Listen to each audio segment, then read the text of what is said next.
ഏറ്റവും കൂടുതൽ ആരാധകരുള്ള സ്വകാര്യ ബസ് പരശുറാം. സുൽത്താൻ ബത്തേരിയിൽ നിന്ന് ഗുരുവായൂരും കടന്ന് പറവൂരിലേക്കായിരുന്നു സർവീസ്. 2008 തുടങ്ങി. ഒരു ദിവസം പോലും ആള് കുറയാത്ത അപൂർവ ബസ് സർവീസ് എന്ന പേരും ഈ ബസ്സിനുണ്ടായിരുന്നു.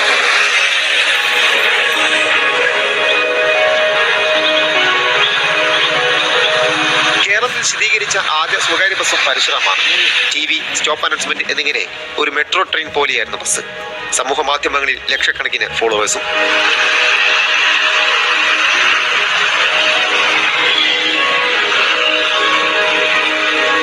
ജയന്തി ജനതാ ഗ്രൂപ്പിന്റെ 18 ബസ്സുകളിൽ ഒന്നാണ് പരശുറാം. ട്രെയിനുകളില്ലാത്ത വയനാട്ടിൽ മിക്ക ബസ്സുകൾക്കും കേരളത്തിൽ ഓടുന്ന ട്രെയിനുകളുടെ പേരാണ് നൽകിയത്.